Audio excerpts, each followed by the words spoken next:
Hello and welcome to the Humans Invent Cycling Podcast. I'm Richard Moore. This is a special edition from the Team Sky training camp in Majorca.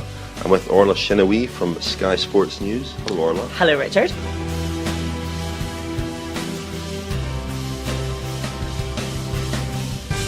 We're in the games area. Actually, we're surrounded by, it's a kind of gallery here. Hall of Fame. Jerseys signed to the hotel. There's a yellow jersey over there. That looks like Bradley Wiggins' yellow jersey from 2012. It is indeed. So, Orla, we've been out here for a couple of days doing interviews, and we'll play some of those interviews in a moment. You were out, I think, with them on the ride yesterday, not actually riding, but you observed a 6-hour training ride. I didn't want to show them up by getting on my bike myself.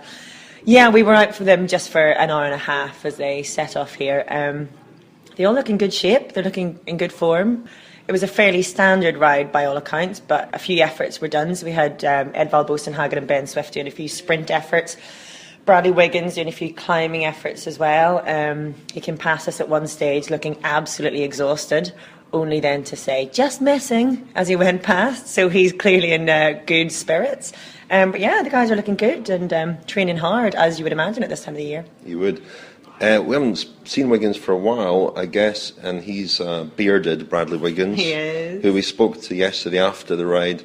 He was in sort of bullish form. He's often in bullish form, isn't he? But it was very interesting, I thought, what he said about wanting this, what he wants to do this year. What struck me is he's always been very goal-driven. His career has always been about setting goals and being very focused about achieving those goals, whether they be Olympic gold medals, winning the Tour de France. He doesn't seem to have any real specific goals this year. It's a bit more vague. It's more of a kind of status that he wants to achieve. That was my sense. Yeah, I think that's probably fair enough. He has stated Paris-Roubaix as one of his actual targets. Without defining what success would mean there. But I think maybe he's learned from last year to not put it out there, because then he's judged by it, and we know that part of the reason he really wasn't going for the Tour de France last year as defending champion was because he didn't want to be defined by anybody else's standards or by his past. So I think he's probably learned to just resign himself to that, have his own goals and not necessarily put it out there so that he's not then judged. Success or failure is not judged by what he set himself out to do. But I think you're very right in that he wants to achieve a status now. He's wanting to crack America. He's wanting to fill that void that Lance Armstrong left. Not really sure what that means, cracking America. He wants to win the Tour of California.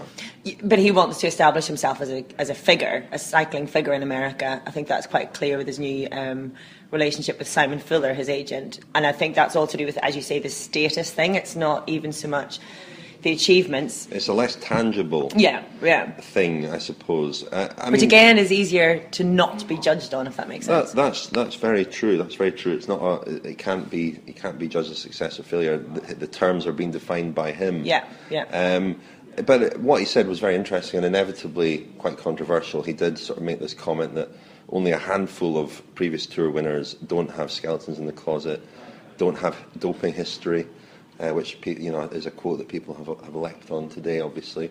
But he's very, the fact that he's willing to say that and try to make good on those words and try to, as he put it, spread that message is a very interesting kind of mission to be on. And I can't remember a previous Tour winner ever saying something like that.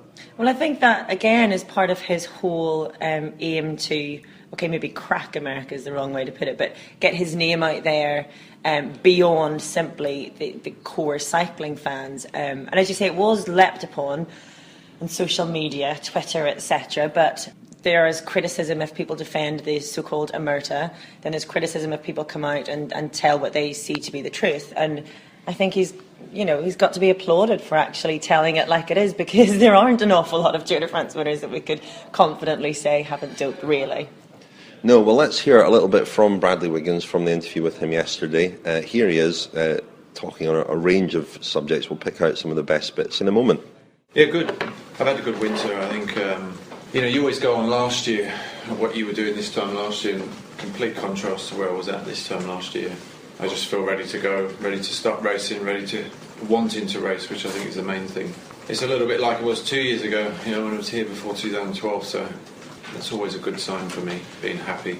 Dave was saying earlier that that you sort of come to terms with cycling well? Do you feel now? Yeah, definitely. I'd sort of started to come to terms last summer watching somebody else do it, I think, and missing the tour as well, which I think was a blessing in disguise for me, really.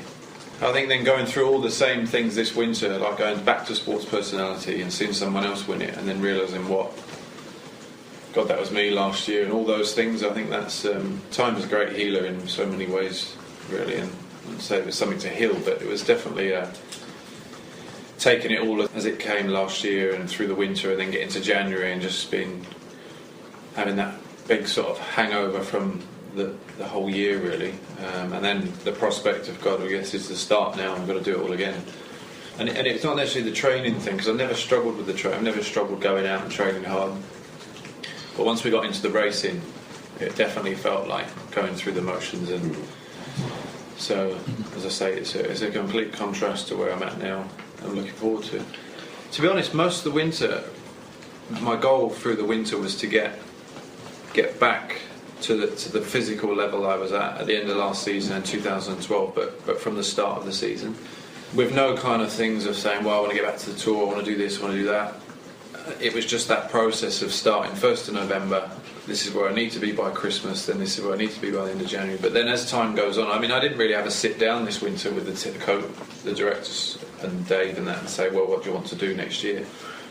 Because I think for me it was about hitting the ground running as I did in 2012 and picking up from where I left off at the Worlds. But as time has gone on, I think the goals that I do have, they've changed a little bit to other years. So I'm going to Tirreno for the first time. I've never been to Tirreno. That's not a goal, but it's the first time I'll be back with Chris, and I'm assuming that Chris will want to race well there as he did last year. So it'd be nice to be back there, racing together, supporting him, and being physically able to do that job, because I went to Oman with that role last year, and I was struggling, to be honest. Really, I wasn't able to do the job, so it'd be nice to be back in those races and able to do a job that warrants being in this team, really. And then after that, I got San Remo, a couple of the classics in Belgium, till Roubaix, and then after Roubaix, my focus then is sort of to Tour of California, really, which is a race that I want to try and win. And then after that, all being well, I should slot straight back into the pre-tour programme, which is Dauphiné altitude camps.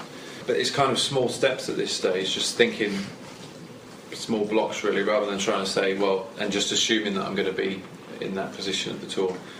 So coming right back to the start, really, and hitting those sort of goals along the way. And they're not all performance goals. Some of them are just literally kind of, let's say, getting out of bed in the morning, but training goals, really, and always assessing where we were at in the past. So I think that's quite important for me. He's always been very goal-driven, Brad, yeah. Whether it be Olympics or Tour or whatever.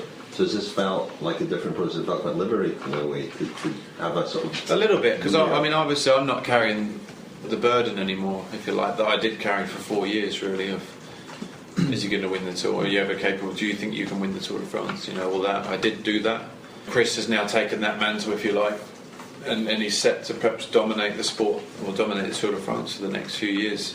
So yeah, it's kind of a little bit of a different change, really, but I think to be able to get back to the Tour de France, really, I think you need to be in shape to at least be on the podium in this team now, to be able to play that supporting role. And the way Richie did last year, Richie was capable of being on the podium himself. And then in the year before with Chris and Michael Rogers and Richie again. So it's the standard of this team is so high now. So I almost need to be back in tour winning form to even perform a role. Because there's no point pulling maximal for 2 minutes, swinging off at the bottom of a climb and then losing 30 minutes. I think, to really do the team justice, do Chris justice, and that you need to be there when it really matters at those crucial moments. So that's my goal, is to get back to that. So which is a different goal. It's not necessarily a winning goal. But in being in that condition and able to do that, I'm going to win races, maybe time trials, but hopefully in the Tour. And races before that, as I say, things like Tour of California. I'd love to be up there in Roubaix. Roubaix, when you look at the demands of it, once all the fighting's done, if you like, on them early sectors, it gets down to just the physical side of things. Really, it's about spending long periods of time on your own, which I'm good at. This is your last year of the contract with Team Sky. Have you spoken to them about it? No, Dave pushed me a few times. We need to get it sorted, etc. But to be honest, the contract will always be there. I feel part of the fabric of this team, and I've been in. A couple of years ago when I was with the French teams, there was a worry. Shane got a contract at the end of this year. And you're trying to get something sorted, but I'm kind of at this point now where I won't say take it for granted, but it's always going to be there. So it's not something I'm panicking about. I don't want to get it signed and sealed and sorted out now. I just want to have a really good season on the road, and then talk about this. Not like it's not going to be there in 7 months' time. So. And I think it would be wrong, really, now to start talking contracts when we haven't really got this season out of the way. So I think I just want to, like I say, when I won the tour last year, we were talking for 4 years, but I said to Dave, I only want to reassess in 2 and go from there. I didn't want to sort of be tied in for too long because I don't know what the goals are going to be. The goals change all the time, and I think that's my priority this year. California, I mean, that's obviously a goal to try and win it. I understand you bought a place in LA. Is that wrong? Is that wrong? Yeah, it's a rumour. I haven't bought a place. But you're signed with a new agency now, which has a strong interest in the American I spent time market. there this winter. Yeah. I love it there. Cycling's huge there, and there's a huge void there as well.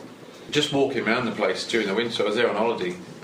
People coming up to me, Pate at the airport, and that as a British cyclist. It's in LA, in California, yeah. And there's a huge cycling community there as well. And I've ridden Tour of California in 2008, and obviously the race has moved now to May.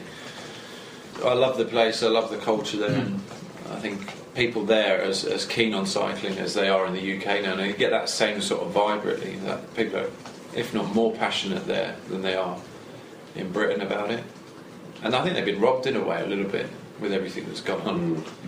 And see the Beckham cycling. Is that? Well, I don't know about that. Who knows? I mean, I don't know what. Like I said, I just focus on this year really, and then at the end of this year, see where the future goes. Really, with everything in mind. The Humans Invent Cycling podcast, interviews and analysis. We've got the big talking points covered. So here we are, we're still in the games room at the hotel. There's the sound of pool balls. Now, Orla, you were at the Tour Down Under as well, and I think you spent a bit of time with Team Sky there, their new recruit, Philip Dagnan, and others. What were your impressions of the team there? There's a really good bunch of guys down there. In terms of media access anyway, they're all incredibly affable. Philip Dagnan, I think, has made quite an impression on the other guys. On you, certainly. Don't know what you mean by that, Richard. They were all talking him up even at the start of the week and saying how, yeah, fair enough, we had Richie Porte and Geraint Thomas co-leading the team, if you like, but Philip Dagnan, a decent third option. They all say he's in great form. He seems to be a really good influence in the team. They get on really well. And it's going to be a big year for him, obviously, because with the Giro d'Italia starting in Ireland, starting in Ulster, he is an Ulster man. I think he's going to be getting an awful lot of attention. He's pretty much, guaranteed. I mean, he's been told that's in his programme. That's his gig. Yeah. I think it would take unforeseen circumstances for him not to get there, injury, whatever. But yeah, so he's going to be their big star, certainly at the start of the Giro. The whole team down there seemed to be in fairly good form. Richie Porte they were hoping, obviously, to come away with the ochre jersey or at least get onto the podium. Didn't manage that. But Richie showed some incredible form, and I was really impressed by him, especially in the penultimate stage, Old Wollonga Hill, when he blew the field apart. We saw Cadel Evans climbing incredibly well, and yet he just could not keep up with Richie. So I think what he's showing, the form he's showing, and the potential he's showing for the season ahead, which should be a big season for him if he can target the Giro the way he wants to, I think, showing incredibly well. Geraint Thomas riding really well as well. His big target, I think, early season is the Tour of Flanders. That's one that he absolutely loves and really wants to nail. The classics. The classics. We spoke to Dave Brailsford a little bit yesterday about, last year was supposed to be the big classics year. They didn't do well, and I asked him if they'd learned a lot from that campaign, and he said yes. And it's still, they still haven't won a big classic. They've, Juan Antonio Fletcher won Het Nieuwsblad in their first year. That's about as good as it's got.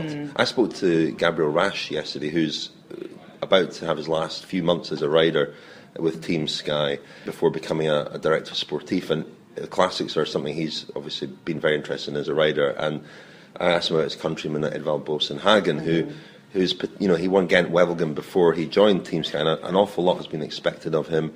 He probably hasn't delivered, and I think the reasons for that are, you know, that he's had some bad luck. He had some bad injuries and sort of ill health last year that we perhaps didn't know the full extent of at the time.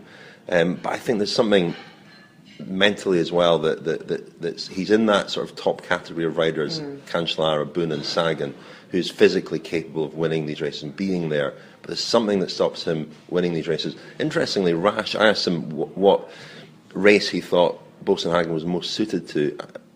The choice I thought being sort of Flanders or Roubaix.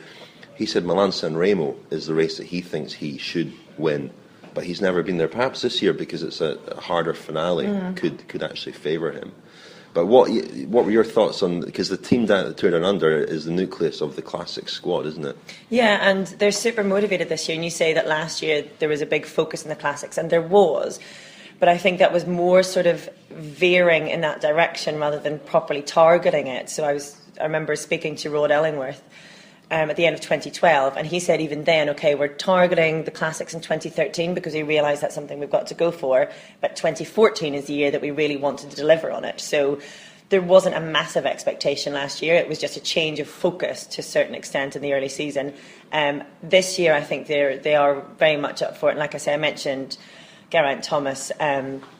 You could tell when he's talking about the Tour of Flanders that it's something that really fires him up and he really wants it. And speaking to Dave Brailsford as well, they recognise that is a gap in their collective palmares. It's something that they really want to nail this season. It's not one of the ones that will grab headlines necessarily back home among non-cycling fans, but for them, they know that, okay, Grand Tour is fantastic. Obviously, it is the pinnacle, but at the same time, they really want to nail those one-day classics. And Boasson-Hagen, I think, I mean, you compare him to the other guys, Cancellara, Boonen, etc. We've got to remember he's still young. He's been on the big scene for a long time, but he's got an awful lot of years ahead of him, I would think. And it's about, I think, mentally preparing him for that as well. He's quite a shy guy, can be quite timid off the bike. I think he's needed the last couple of years to get his race head on, you know, his A game. I suppose that's what I was getting at. He doesn't come across as a kind of killer that you need to be. They were much maligned last year for going to Tenerife to prepare for the Belgian, the Northern European Classics. Are they doing that again, do you know? Or I don't know if they're going to. No, I haven't heard. Yeah. No. Well, listen, what a strange one. Let's hear a little bit from Dave Brailsford and also Gabor Rasch, who talks about his final few months as a rider before stepping into the team car. Anything new this year? Anything changed? Or? I think the only thing really that I would say this year is that this off-season we have the chance of getting everybody together as an entire team to focus on performance and focus on the team. Whereas last year we missed that really. The whole Armstrong thing broke, and that kind of hijacked our one occasion of getting everybody together every year, because we can only do it once a year. Whereas this year, instead of doing it in November, we tacked 3 days on to the start of our initial camp here, and came here for 3 days, went to a local cinema/theatre and sat in there for 3 days and talked about what we're all about. Did the often overlooked but can't be, you know, overstated in terms of its importance, but, you know, what's the values of the team, you know, what's our value systems, what do we stand for, what are we all about, what are we trying to do, and get some real clarity, but also getting the team to feed back their input about what they think, you know. So it was invaluable. That's kind of recalibrated and reset everybody, you know, which is important. Which you think was missing last year? I do think, yeah. I think any team needs that constant reminder of it, what its values are, and remind everybody about what we stand for, you know. It's one of those things where if you do it and it doesn't quite hit the spot, it sounds very corporate, and same words, same values that you could write from in any corporate, you know, company that'll be on the wall stuck somewhere in terms of, you know, trust, respect, honesty and all those other things, you know. And I genuinely believe in it, and I think that it's not me telling people, it's me saying here's an opportunity for us as a team to voice what we really think. and to just kind of reconfirm what we're all about, you know. So we asked everybody, staff and riders, what do they think that's worked, you know, what's brought us success, and what could stop us, you know, continuing and being successful in the future. And I think, you know, that got some very, very good feedback, very honest feedback. It's just that resetting, you know, and then everybody has to sign up to it. And either you're in or you're not. But if you don't believe in it, what we're trying to do, then off you pop, and we'll get somebody who does, you know. This time last year we spent a lot of time talking about the classics. Yeah. Is it still as burning a goal and desire to? Absolutely. You know, I think it's a gaping hole in our Palmeiras so far, and we'd like to try and sort that out for sure. Did you learn a lot from last year's campaign? Yeah, we did. Yeah, you know, like anything else, you know, if you take a group, the entire group, and go through a certain sort of regime, as it were, it's going to work for some. Some people are going in the middle, and some people are going to go, well, it didn't work for me, you know. So I think it's trying to get the best of for everybody to make sure that everybody's in the best possible shape going into the classics. But I would say at this moment in time, I think we've got more chance of winning one of the Ardennes classics than a Copper Classic, as it stands at the minute, you know. And we went close last year, so yeah, go back and try again. So an interesting season for you ahead, with a transition mid-season. Yeah. How are you looking forward to that new role, first of all? Oh, it's going to be a big change, and it's a little bit strange in the beginning last year when I knew, but now when everything sinked in, then I'm really motivated for it and really looking forward to it. When was that decided? When was it first suggested that this could be something for you? Like in August, September last year. Was it something you suggested, or was it the team that came to you with the idea? It was the team who asked me. Is it something you'd ever thought about? Did you want to become a DS? I have thought about it, yeah. And have you done anything beyond, you know, obviously riding? Have you studied other DSs? Are there any DSs that you kind of look on as inspirations?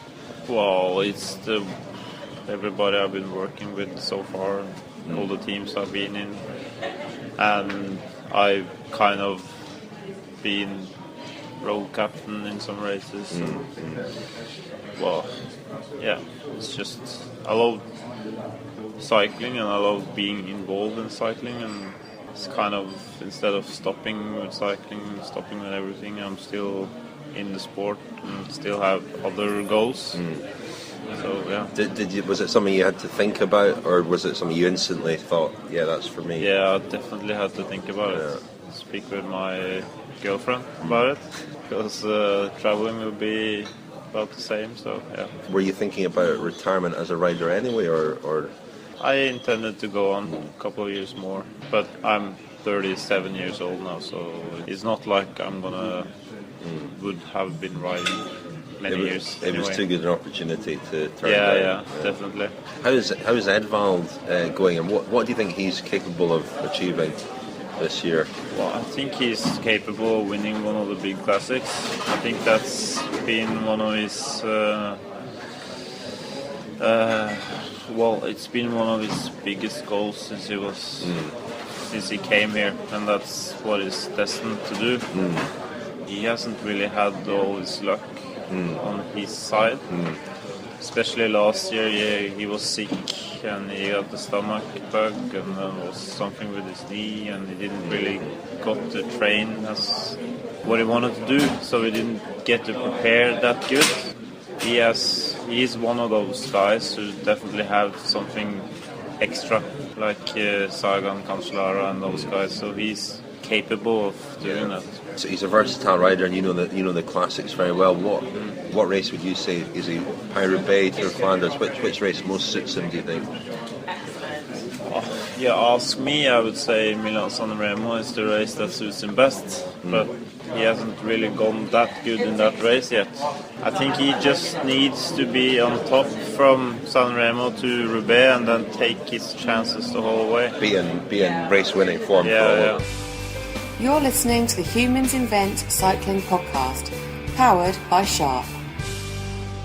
So Orla, a notable absentee from this training camp is Chris Froome, who is training in South Africa, which is quite odd in a way, but he's been down there for a while. Tim Kerrison, the head of performance, not head of performance, head of performance analysis or something. Head of performance. Something technical. Something. He's a coach. He's a physiologist. He's a numbers man. He's a guy that works on the team, doing something sports sciencey. He was down. He spent a week with Froome last week. Apparently, they were robbed by baboons. Baboons broke into their apartment and took all Froome's energy food. So there's some pretty strong baboons going around South Africa. Watch out if you're riding in South Africa and get attacked by a baboon. Watch out for the baboons. But Froome is down there. We spoke obviously to Bradley Wiggins and Brailsford about the relationship between Froome and Wiggins. I mean, Wiggins making absolutely no bones about the fact that Froome is like someone who could dominate the Tour for a few years. Brailsford talking about, I mean, Wiggins obviously understands as well the challenge of backing up, of being a Tour winner and dealing with all that entails. And Brailsford spoke a little bit about how Froome has coped with that. He says he coped with it pretty well. I don't think it was on the same level as Wiggins. But that he's hungry and very, very focused on defending his title.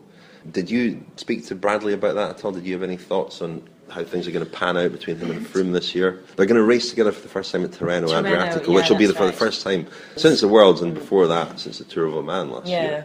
I didn't speak to Bradley about it for a specific reason. I thought that was a story, and it was very real. It was generated by the two guys themselves. It wasn't something that was stirred up by the media. As we are accused of. As we are accused of, which precisely. Is a little bit ridiculous. Well, that's the reason I didn't bring it up, because I do think it's done and dusted. I don't think that they are best buds in the way that they're perhaps trying to portray in the media. I don't think that it's all behind them, but they're both professional guys. They know how to ride together. They both know what they're trying to do. They want to win the yellow jersey for the team again. They know that Chris is best suited for that. They know they will have an incredible team around them, and if they work hard together, that it's a very real possibility again. So I just thought I didn't want to stir that up again. I think it can be hornet's nest. Well, it can be quite lazy sometimes as well, and it can be just revisiting old territory. And also I spent some time with Chris at the end of last year on his homecoming to Kenya. Got a real feeling for what he's like as a rider. And you say it's unusual him being in South Africa, but he's someone who does his own thing. He knows his own mind. This is the first time, though, he's not been part of the training camp. That's true, but he did spend most of last winter in South Africa as well. So it's where he likes to ride. It's the roads that he knows, the altitude, the climbs, the weather. It's something that he's incredibly familiar with. Of course, he's missing the training camp. But at the same time, again, if he'd come here, we'd all be talking about Froome and Wiggins. So him staying away actually kind of works. And Wiggins is great with dealing with those kind of questions. You know what, if they can get on the start line together in Yorkshire and they're of the right mentality and they've got the right team around them, it could be an absolutely incredible team and a formidable team. Regardless of what happens, there will be so much to talk about, and we'll all be scrutinising them anyway. It's still I take issue with you saying it's done and dusted. I'm not sure about that. I think it's still. It's not done and dusted. No, all right, sorry, I misheard. It's not done and dusted at all. No, and I think it all hinges really on Wiggins' attitude at the Tour and going into the Tour. And the way he was talking yesterday, he was talking pretty convincingly about accepting that his role there would be to support Chris, while still mentioning that if anything should happen, he could be there. Because he knows that he knows that you have to just to be in the team, you have to be capable. He has to be pretty close to the form he was in 2012, if not in the same form. So, in his mind, he might keep his options open, but an awful lot depends on how much on his attitude going into it and his willingness. He'll be, He spoke. We didn't mention earlier that he's targeting Paris-Roubaix this year as well, and obviously the cobbled stage at the Tour. He'll be looking at that one as one where, he certainly is up there helping Froome or being there, being present. I think that's interesting that Paris-Roubaix is one of his targets. He says that it's not as any kind of a recce for the cobbles, but I think we can probably fairly safely assume that will play into his thinking. So much will just depend on how they work together, and I think Bradley Wiggins will realise as well that Chris Froome is a defending champion. He is the rider who could go on to win several more tours. So if he's not on the side of Chris Froome, he's not in the Tour de France, really, even though he's a defending champion, which is quite surprising, striking, whatever. But it's still all on Chris Froome's back this year, so Bradley Wiggins has to have his back. But yeah, absolutely. Now, so let's hear a little bit more from Dave Brailsford and Bradley Wiggins talking about this issue, going into the Tour, Wiggins, Froome. Here they are. How are things between him and Chris? Because I think, you said that it was an issue last year. Was it partly an issue because last season was, as you said, or last winter, was hijacked by the Armstrong thing, a lot of sort of firefighting over the winter? Did that mean that you weren't able to maybe deal with that issue last winter? Think so. I think you guys like to make it's a great story, isn't it? And the reality is it's no longer a story, isn't it? So you're confident that Brad, if he goes to the tour, would be working, happy to sacrifice for Chris? 100%. I'm sorry, but you've eked out the last little, you've squeezed, wrung that one dry. It's fair to ask because the tension was clearly there last year, though. So, and as you just said, you didn't have that opportunity the way that you would have wanted last year. Maybe now everyone. And there's a time and a place, when people got different race programmes. Why team goals try and win the tour and go on from there, which we did. And how about Chris? I mean, as we saw with Brad, it's challenging to deal with being a tour winner. Very challenging. He had probably a bit of a disappointment at the World Championships, but how would you compare him to this time last year in terms of, is he as committed to win the tour this year as he was to win it last year? Yeah, you can't get away from the fact that if you win a major sporting event, things happen as a consequence of that which are totally detrimental to trying to go and win it again.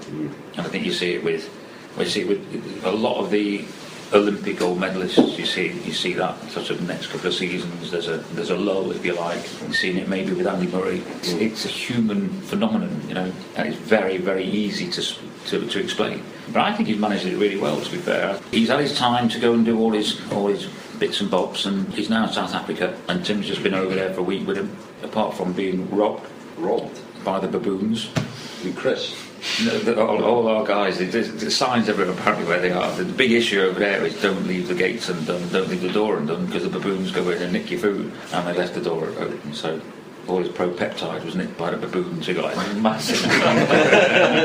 Chris and Tim, you were there, was it? Or Chris and Tim, yeah. So Chris went back there for a period. He went back for 6 weeks, and so really consistent, good, knuckle down. Come on, let's no distractions, just go out there and get the work done.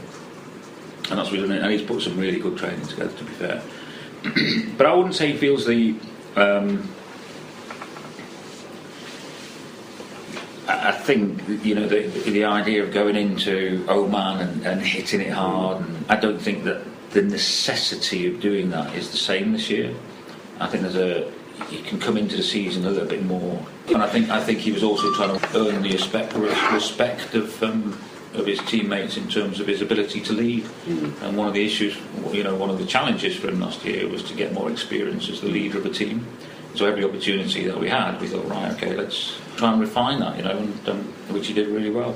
I mean, are there things you mentioned on French TV and stuff, you couldn't do that if you were the leader of the team winning the tour? Yeah. Are there things that you wouldn't miss as well about not leading? Well, I kind of did that 2 years ago when I was leading,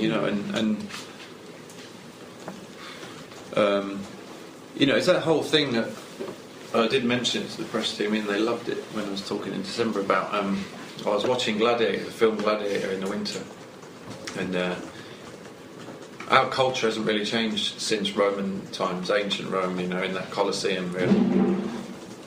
And the crowd in the Colosseum are pretty much Twitter now, and all these people. Yeah, they are.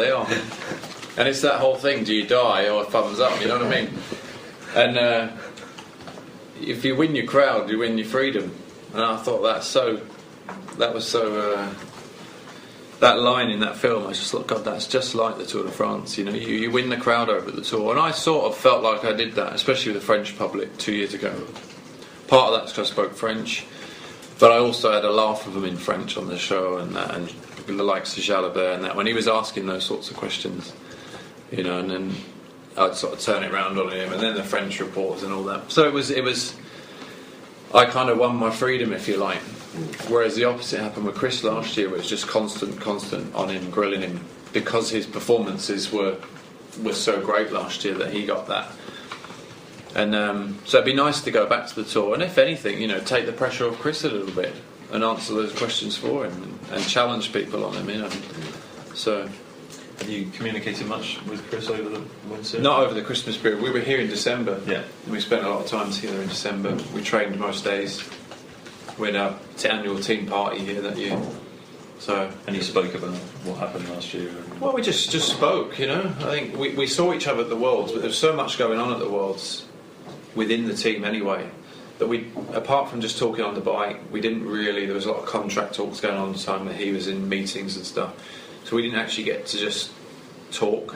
Whereas when we were here, it was the first time that we just sort of were in a room like this and just chatting, or out on the bike chatting and just being around each other, which we hadn't had since the Tour of Oman last year.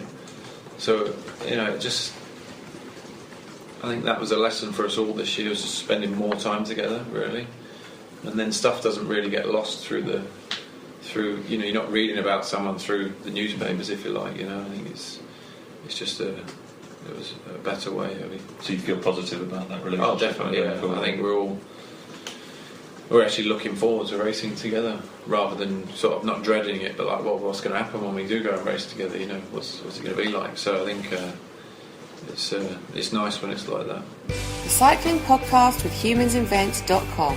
Innovation, craftsmanship and design. Okay, so in this final part of the podcast, we'll hear from Danny Pate and Ian Boswell, who are both Americans at opposite ends of the age spectrum. Danny Pate is a veteran now, I suppose you could describe him. He's been around for quite a few years.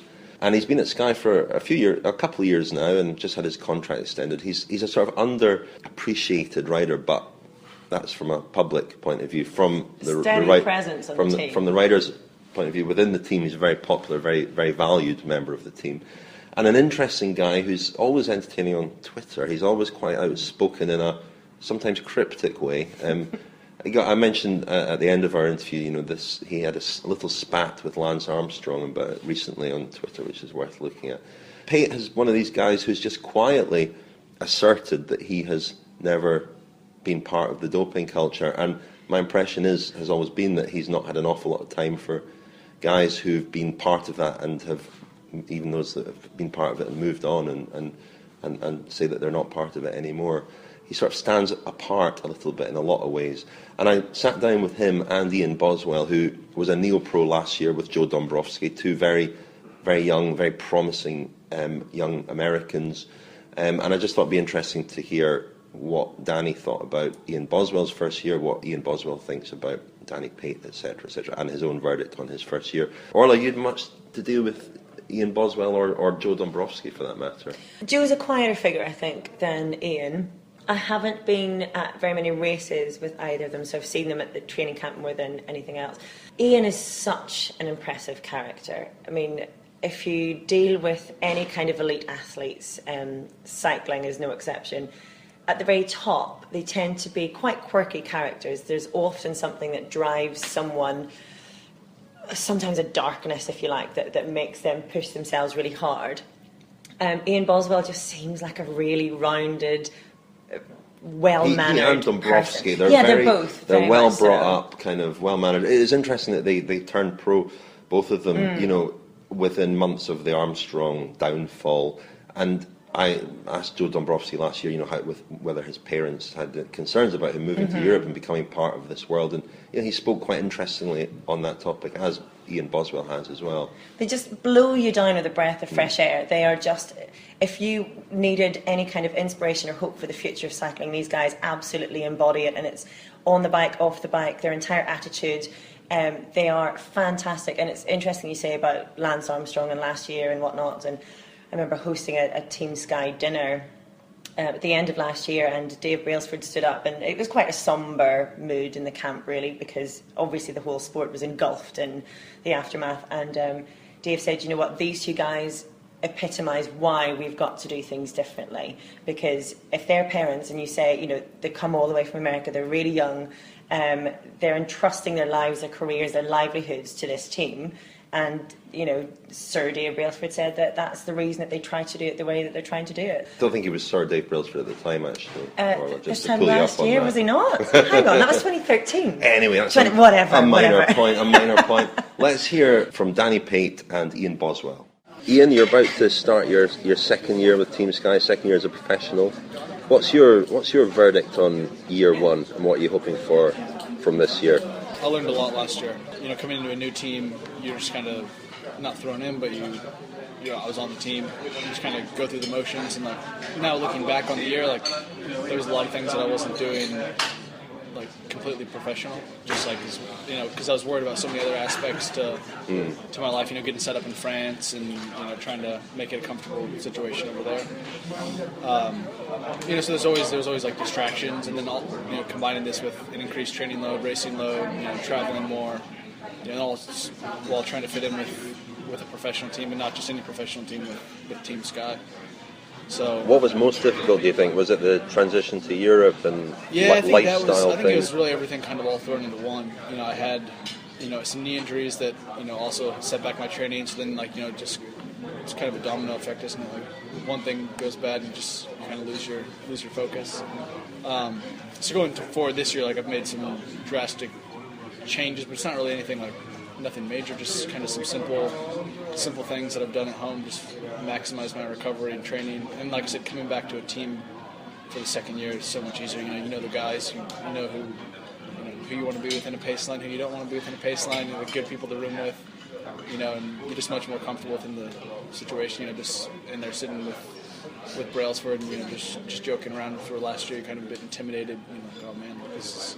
Do you feel quite comfortable now in this environment? I mean, what was the biggest thing you learned last year, would you say?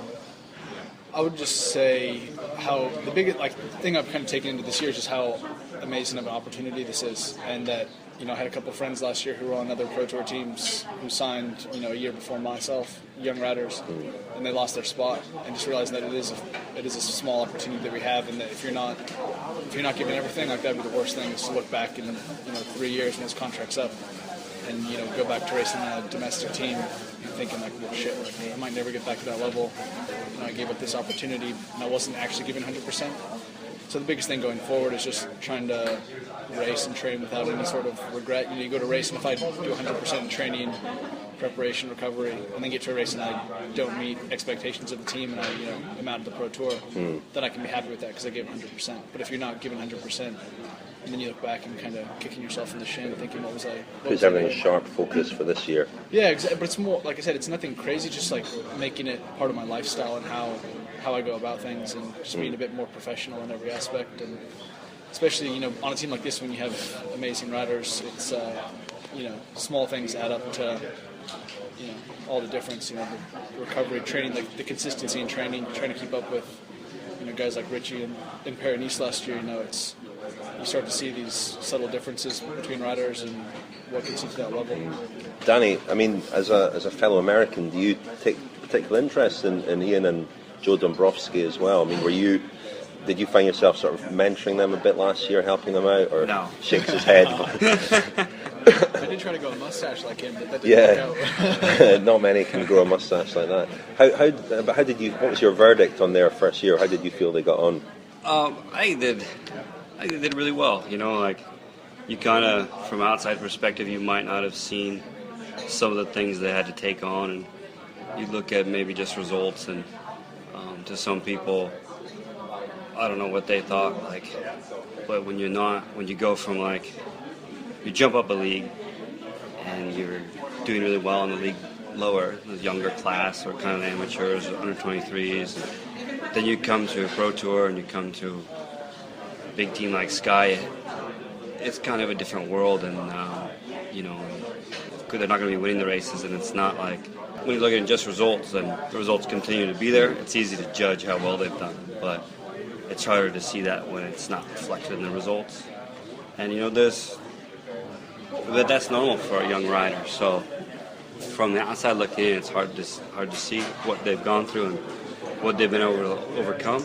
It's a lot for a young rider to, like both of them said. I think Joe had always lived at home, right? Yeah, I don't think he's ever lived by himself before. Joe had always lived at home. In a foreign country, yeah. And by yourself. Just that in itself is a big leap forward and a big growing pain or something that he has to overcome just to race his bike, and Ian was saying, both of them had some injuries last year, or some hard times with their knees, and that takes its toll. And then you add in the race schedule, and then the team Sky, how it works, is to be a hard team to come to for a younger rider, because we don't really just ride through the races. We kind of, a lot of times the team is asking our members to kind of dictate the race more than a lot of other teams would. They're thrown into races like Paris-Nice, and Ian's asked to ride the front with me and then try to set the race up for our guys instead of just kind of like running through the race and doing a bit less, which is easier for younger riders. So in that respect, I think there's a lot more going on that they've been doing and going through than you can see in any results page. I mean, how difficult is that to go from being a guy who wins races in your age category to, as Danny says, doing a job in a race like Paris-Nice? How mentally, how did you find that? And physically as well. It was a huge shock, because I came from a domestic team in the U.S. where you go to every race with almost like an objective of winning, or you're the lead rider. Then they came here, and I was at the camp in last December, January, before we started racing. You're doing okay in training. You're matching guys in efforts and whatnot. And I wouldn't say I was like cocky, but you're like, oh, this will be fine. Like for example, like we had Zondio. I'd never heard of the guy before. I was like, who is this guy? And would naive be the word? Yeah, naive. Like, let's just, there's pros. Is that the one? I guess like Danny would be almost a similar type rider, except for he's American, so I know who he is. Yeah. Guys who just kind of go under the radar a bit. I don't know if Zandio's ever even. I think he's won one race in his career, and he's been pro for 15 but years. he's an unbelievable rider. Yeah, but so you in training you're like, oh well, I was the top of my class last year, so this will be an easy transition. And then you get into the races, in a race like Paris-Nice, like Danny said, my first Pro Tour race. I'd only done a couple days in Majorca and Algarve before, which weren't too difficult. So you go to a race like that, and you're like, oh, I can handle this. And then all of a sudden, everyone here is good. There's a crosswind 50K ahead, and people are already fighting for position. And I'm at the back, and I'm fighting for 10 minutes.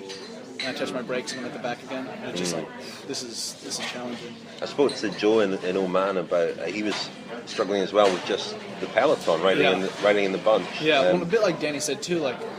And it's not like we're just at these races. If I was on maybe a smaller team and I go to a race like Paris-Nice, okay, let's see, just get through the race. But it was from the start, we're riding for Richie to win, and it's a huge race Paris-Nice, and we wound up winning, which was fantastic. But it was almost more of an expectation from the team to win that race than we didn't.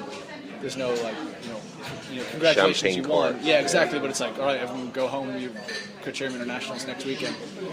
So it's if I was on FDJ or something and you win Paris-Nice, holy shit, we just made our whole season in one race. But here is almost you kind of forget that how good this team is, and that you look at it now, for myself this year trying to get into a Grand Tour, it's the same thing. It's not like on some smaller teams or. I was going to ask, is that your main sort of goal this year? Yeah, I mean we're doing Tour California, which is huge race to go back to, and hopefully have some aspirations there. And a few other races, Tour of Austria, Tour of Swiss, races I'd like to do well in personally that might have an opportunity. But I'd like to do a Grand Tour this year, like the Vuelta. Vuelta's, But then again, even like I said, on a team like this, they're not just going to send me to the Vuelta to hey, try to make it to stage 15, and then we can pull out if you need. You're going there because Hanau wants to win it, or someone's going there to win the race, so they need all 9 riders for every stage. So it's in order to get onto a team that does a Grand Tour here at Sky, it's much more difficult. You have to earn your spot really. And Danny, what you've been around a lot of teams, a lot of good teams, but you've been at Sky now for a couple of years. How settled are you here? How much do you enjoy being part of this team? Oh, I really enjoy being here. I feel valued, and they like what I'm doing for them. That's why they extended my contract. And what I get back from them in just respect and me saying what I want to do for training, or periodizing when I want to go back to the U.S. for a little bit, to take a little time just away from the team or away from the racing, and they allow me to do that, kind of trusting in me that when I come to the race I'll be prepared. I really like that.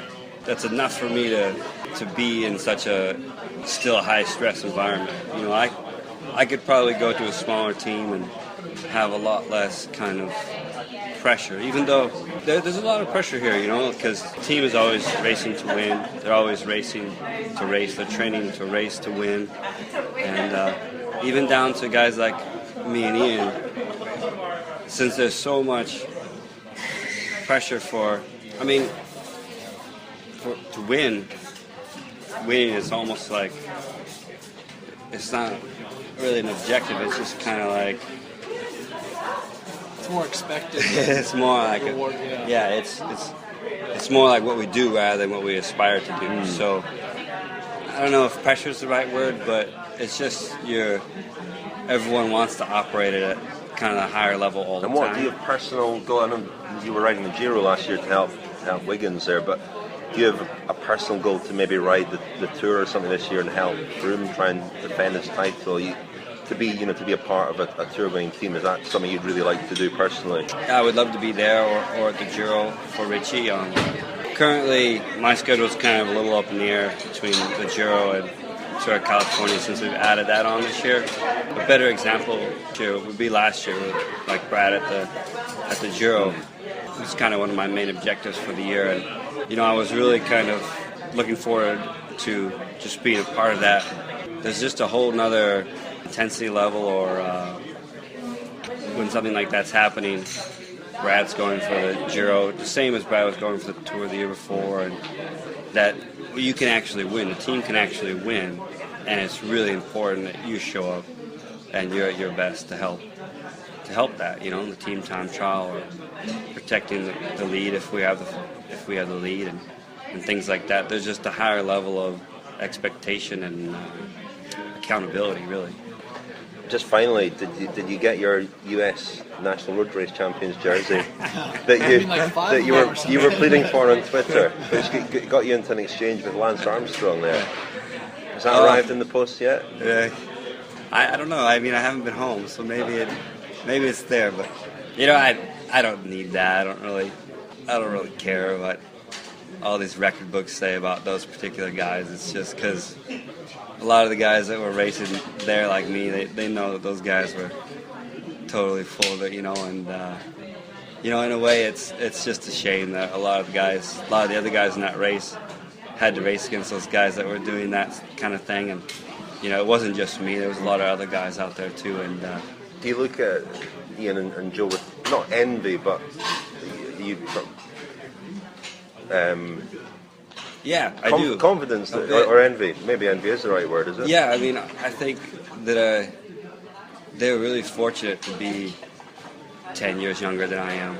And, I see cycling completely different than I do 10, 15 years ago. And I think they're really fortunate. I mean, that I believe that a lot of leaps and bounds have come with the blood passport and a lot of other things to help make our sport and other sports, more drug-free and competitively fair to a lot of people, and and then also just that they have teams like this, and there's a lot of other teams out there that are really easy to go to as Americans, and compared to back 15 years ago when there was only the Postal Service and then a lot lower rings of teams. But now there's a vast opening to help any kind of American cyclists, really. Even the British are accepting us a little bit. The Humans Invent Cycling Podcast. For more articles, go to humansinvent.com/cycling. So that was Danny Pate and Ian Boswell. Interesting there, I didn't want to put the word in his mouth that word envy, which I felt was too strong, but Danny Pate was adamant that envy is what he feels for some of the younger riders coming into the sport now, which I thought was very interesting. He's always an interesting guy to talk to, and hopefully you've enjoyed this special Team Sky Training Camp podcast, Humans Invent podcast. Orla, thank you very much for joining me. Thank you, pleasure as ever. The Humans Invent Cycling Podcast. Interviews and analysis. We've got the big talking points covered.